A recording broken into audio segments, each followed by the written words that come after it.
If you haven't noticed, steel stocks have been booming lately. I wanted to talk about it in today's video, a little bit about the industry, what I'm seeing going on with the pricing. Do I think it's sustainable? What's the best stock in the industry? Which stocks do I trade? Which ones do I own? Let's get into it. So there's three mainly US based stocks that I follow. US Steel, Cleveland-Cliffs, which is similar to US Steel, but I think it's better managed. Also, they're a little bit more vertically integrated. And lastly, Nucor, which is actually a position that I do own in the public portfolio, which I built a majority of that position back in 2020, and it was trading around 50 bucks. So that position has done pretty good. From an operational standpoint, Nucor is a little bit different than the first two because they run electric arc furnaces for the majority of their production versus a blast furnace production like Cleveland-Cliffs or US Steel, which has higher fixed costs, but they can have a lot of potential when the prices of steel is elevated. Whereas Nucor, they tend to be able to be more flexible in terms of production because they can turn on and off those electric arc furnaces a little easier than the giant blast furnaces. Now, the steel industry is actually an area that I have a little operational knowledge just because I was a financial analyst at one point in my life for a steel company. And part of the reason that steel stocks have been getting quite the nice run is that the pricing has been favorable. If we look at the weekly, or even let's just go to the monthly and scroll down here, we'll see that at the end of 2020, we had pricing that was in the hundreds. Then we got into the thousands. We absolutely ripped in 21, and things started to calm down a bit at the beginning of this year. But what's going on is if we look at the futures or the contracts,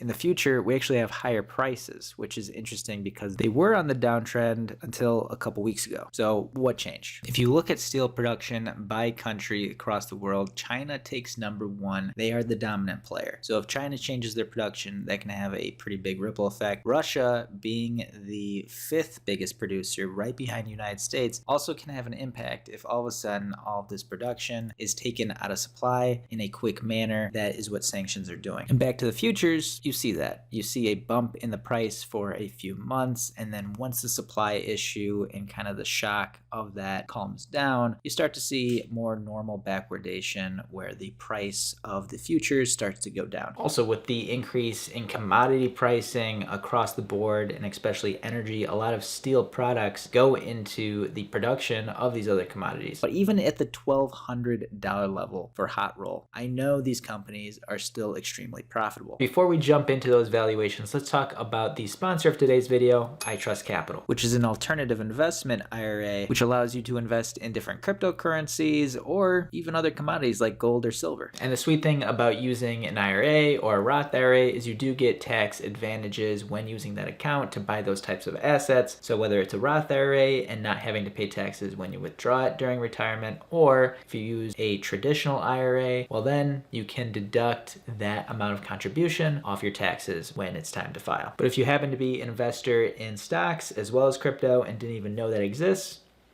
go check it out. Now back to steel valuations. Even with the rise in the stocks, the PE ratios of these companies are extremely low. We're talking about 6 for Cleveland-Cliffs, a 2 for US Steel. It's like they're expecting them to go bankrupt in a year. And Nucor is sitting around 6.5. The point is, from a valuation standpoint, these stocks look cheap. So why do stocks in the steel industry trade like this when they're extremely profitable? The price of steel is cyclical, and the price of steel can move pretty fast over a couple months. We've seen that throughout 2020, 2021, and even now in 2022. If you look at a PE ratio of 2, there is a certain point though where it is so ridiculously cheap, and if the pricing remains at these levels, if you wait a couple quarters and it's still trading at 36, it becomes more of just you're buying the free cash flow of these companies, kind of sitting on your hands and trying to avoid some type of recession. And I think that's why Wall Street isn't just jumping into these stocks, even though they're profitable right now, their valuations look low, is because you have things like the yield curve and the possibility of a slowdown with the raise in rates, and that may have a ripple effect in about a year. And so they don't want to bid up these companies because around the corner could be something that causes them to